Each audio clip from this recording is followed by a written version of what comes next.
everyone, we're back again. We're going to talk blankets before we take our field trip upstairs. Okay.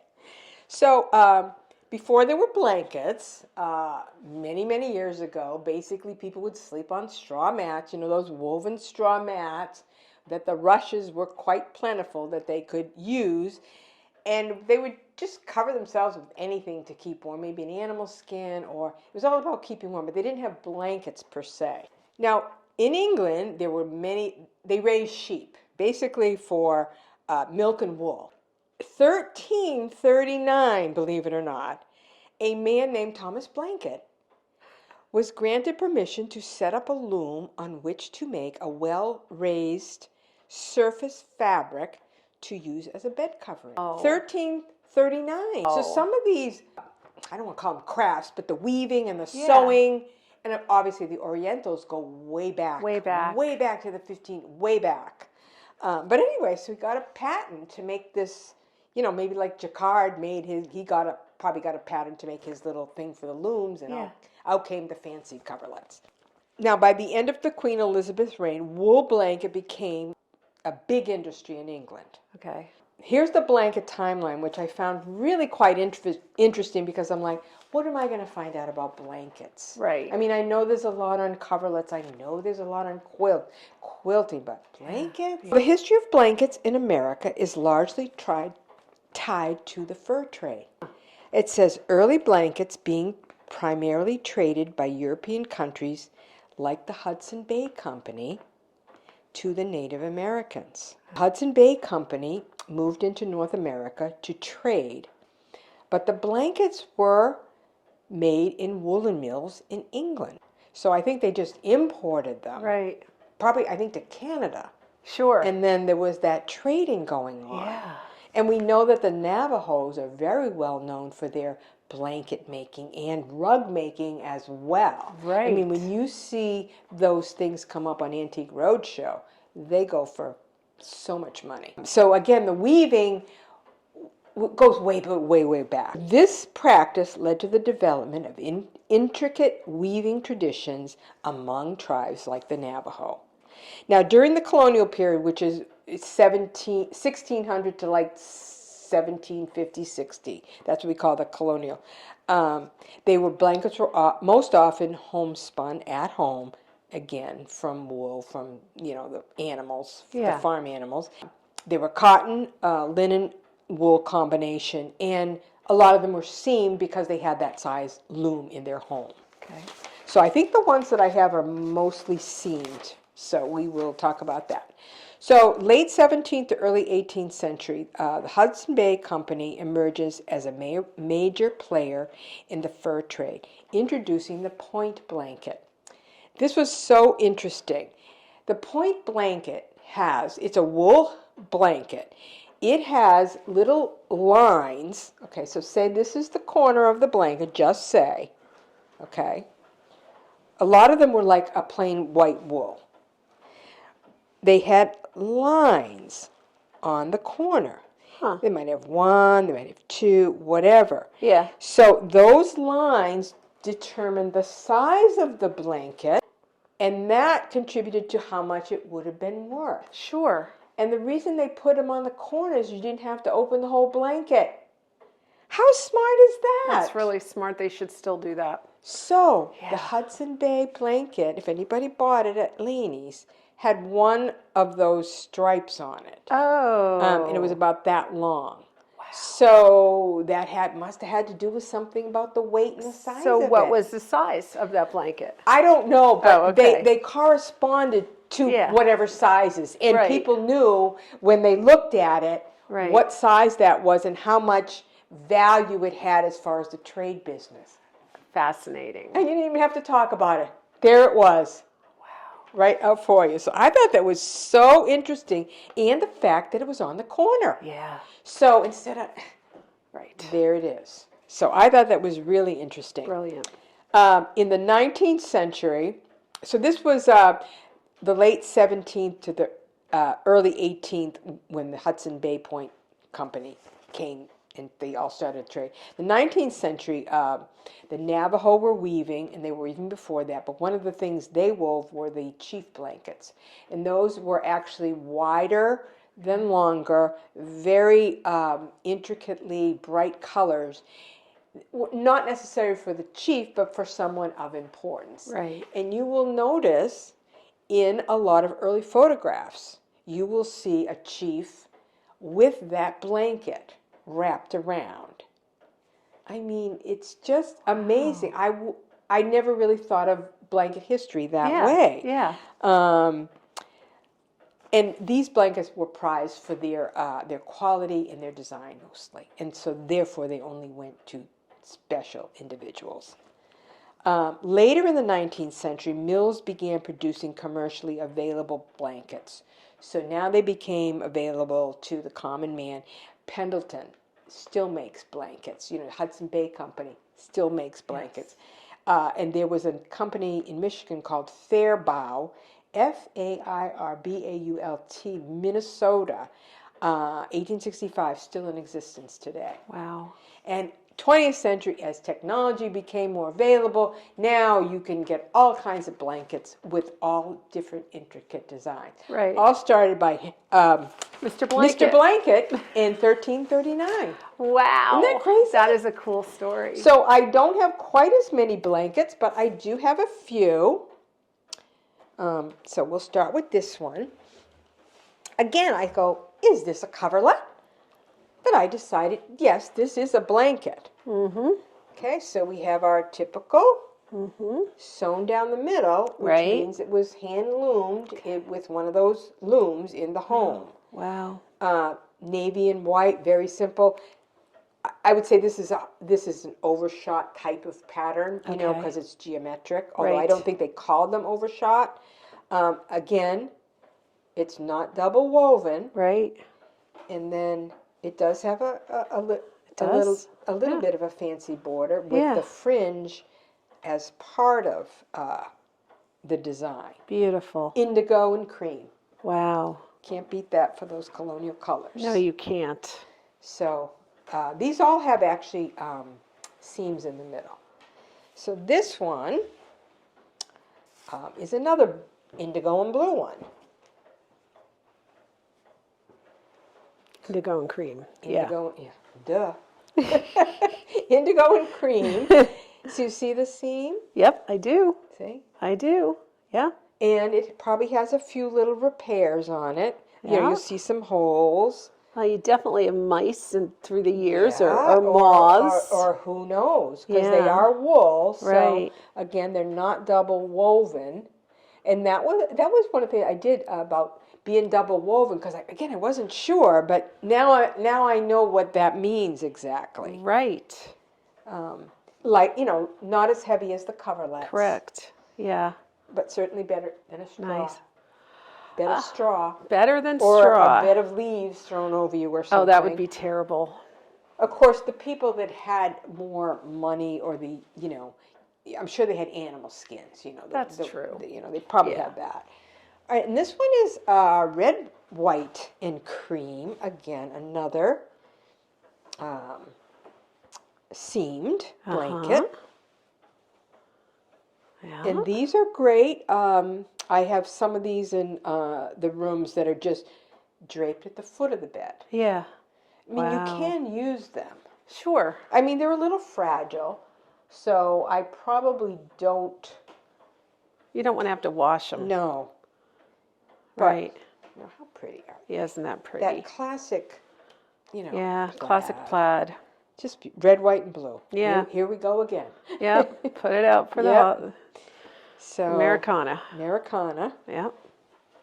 And then I have one more, and it is blue and cream. It's beautiful. Again, seamed,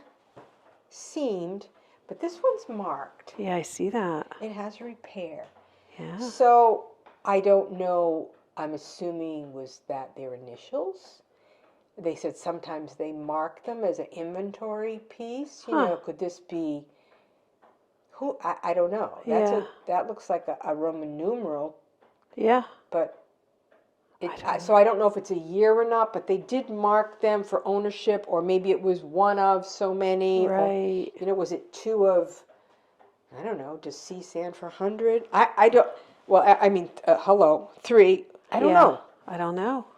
Because it doesn't look like a date. Right.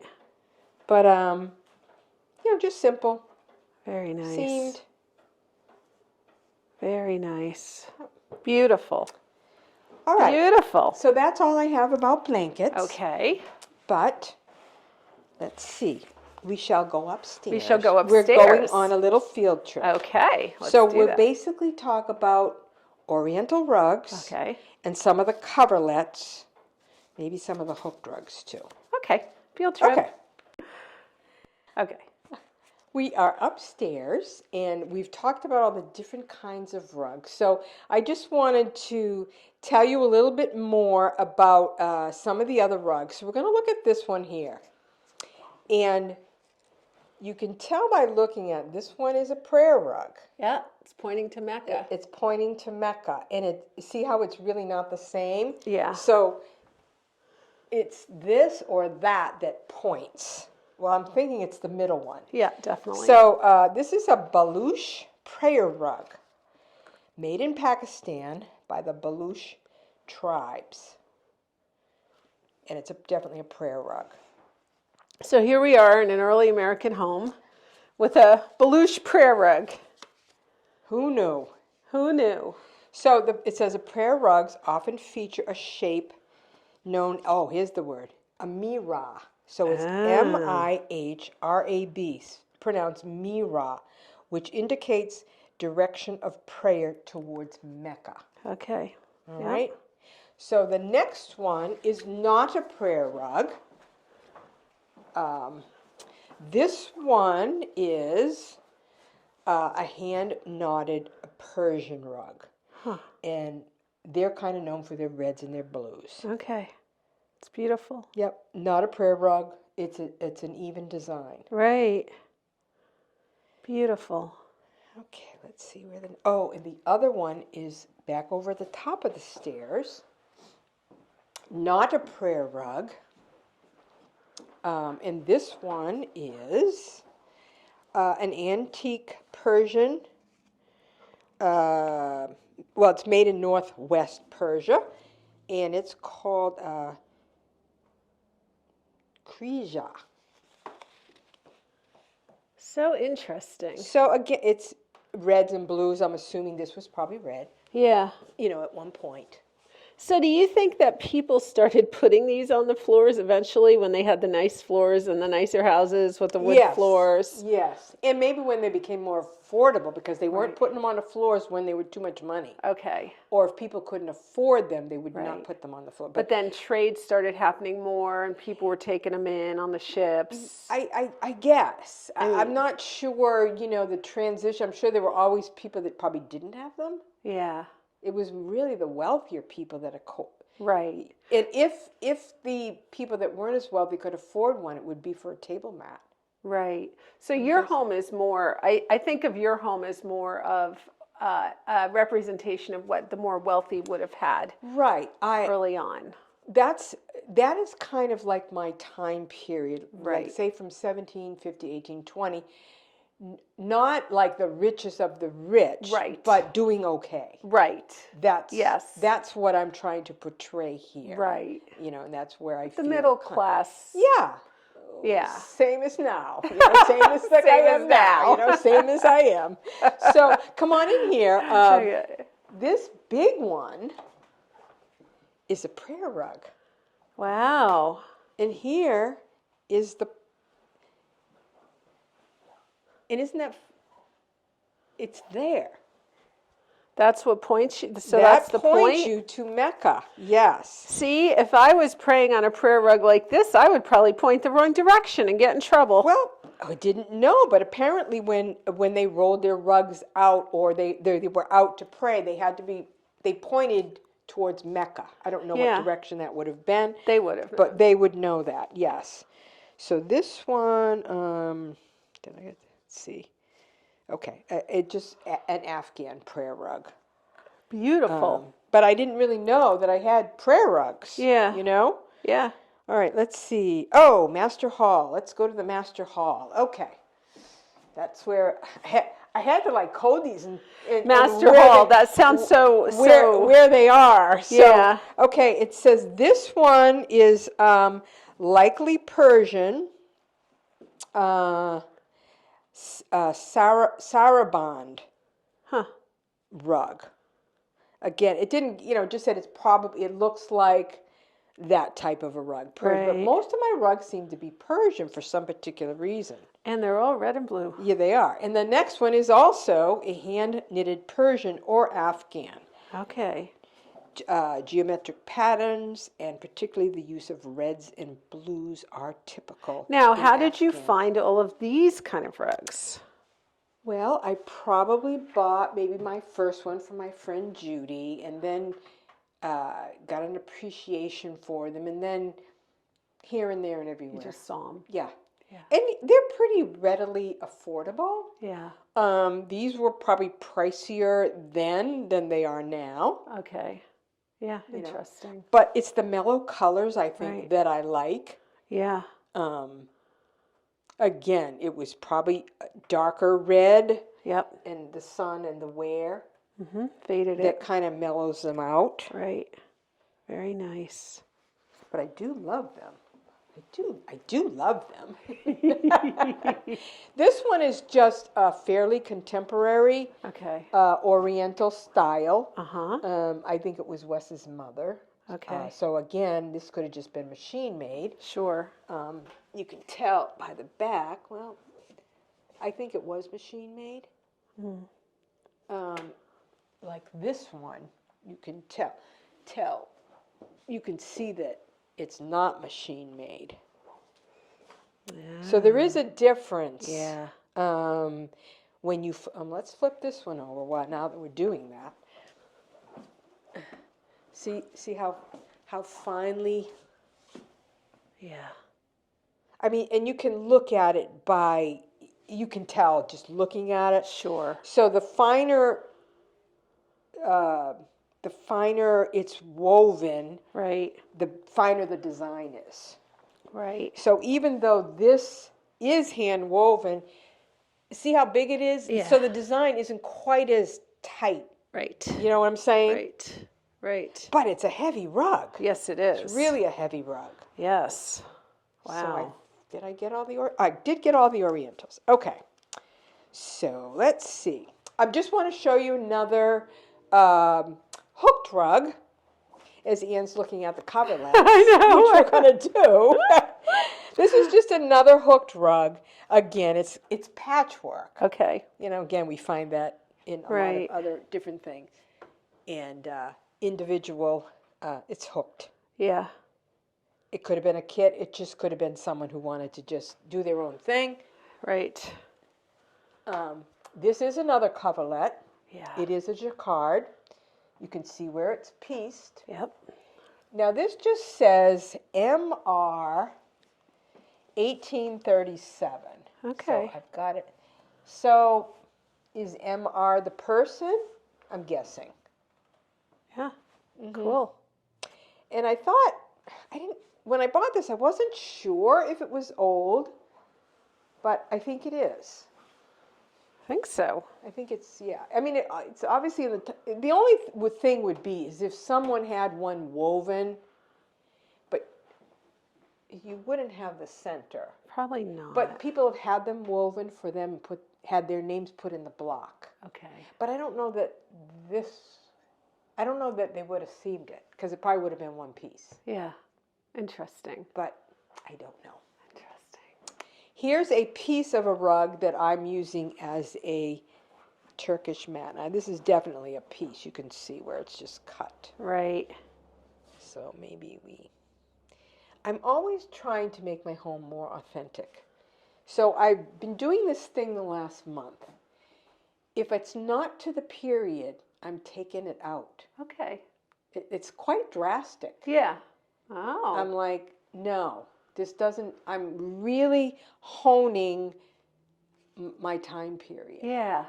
So I know, it's always an adventure, It's isn't always it? an Yeah. adventure. It's always changing. A little quilt. I think this yeah. is the log cabin. Okay. The log cabin. And it could have been a crib quilt because it actually is a small one. I put it in the cradle with a little teddy. Hello, Teddy. So I think that's all in here. And now I just want to say, if you look at my curtains, I've been thrifty. Yes. I used it from an old coverlet that wasn't in good shape. Look at you. And then look at my pillow. Yes, I noticed I think that. that's a rug. I think it is. I think it's a rug. And the other two are coverlets. Yes. Reds and blues. Yes. What a Yeah. surprise. I don't know. I don't know, Alice. Oh, So that's funny. this room feels a little more echoey because I had blankets, and then it would look bare. And so I'm quickly rearranging to, Oh, that's you so know, funny. but It's beautiful. yeah, so that's my newest, only if it's of the period. Let's just look at these cuties in here. Again, the leaves, the maple leaves. Yeah. See, this is Grenfell-like, Uh-huh. but I don't think it is one because I think it would have been a scene. Okay. And this is just a contemporary Naive hooked one. rug. Yes, that's pretty. With the tip, the basket and the flowers. So that was a kit. Which was a typical stencil. Exactly. Back then. Yep, the Yes. basket with the flowers. Right. Yep. Right. All right, and we'll go into, we'll just go in here and let's check out the rugs and coverlets and things. I think this might be log cabin. Okay. Yeah, I think that's the log, a takeoff of the log cabin. This one is just, it reminds me of cards. Like the clubs and diamonds, yes, doesn't it does. You're right. A repeating geometric. Yeah. I'm guessing the 40s. Okay. Well, let's see if the colors are more brilliant. Well, actually, not not too much, bad. no. But the grays and the pinks, Yeah. when was that, 40s? Could have been. Yeah. Yep. But it just reminds me of a card game. So we have another jacquard coverlet. Beautiful with the So, trees. These are the pine trees. Yep. And again, that same flower Yeah. in that sort of hexagonal Yeah. shape, Yeah. repeating, Yep. seam down the middle. So this is a jacquard. Double-sided. Yes, and you can, now that I'm seeing some of the wear in it, you can Yeah. see that double layer, You can. and then no fringe, No. but that. Wow. I never actually put it on that side. Wow. And we do have another blanket. This is probably later, but it's actually quite warm. And then we have another rug over here that's really totally different. It's got these concentric circles. Kind of reminds me of the braided rug that I showed you with the concentric circles. Yeah.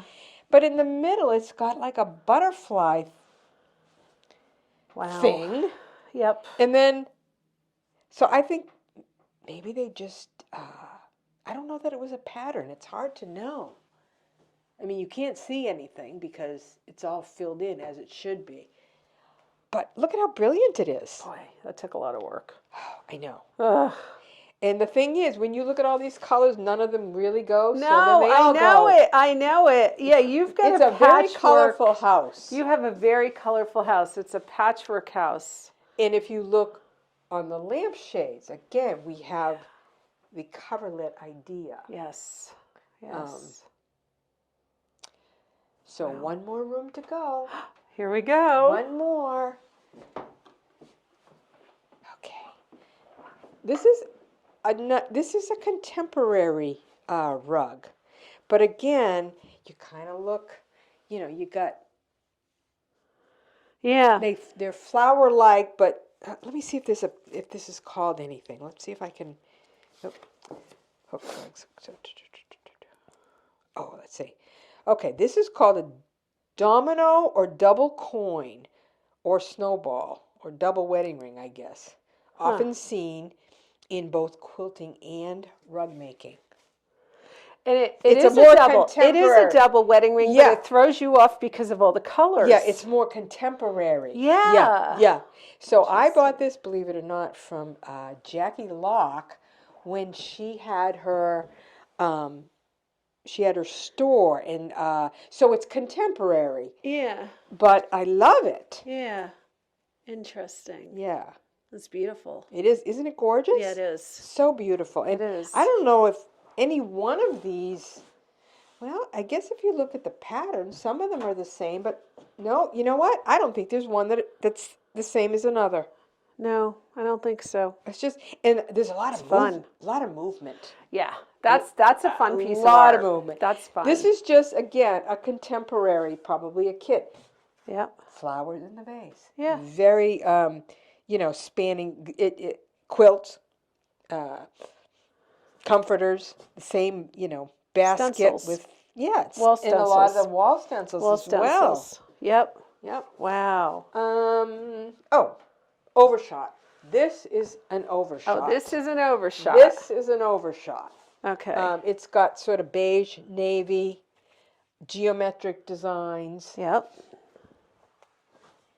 In it, but it looks like it's double woven because the design's different. But it's the geometric part. I'm pretty sure it's an overshot.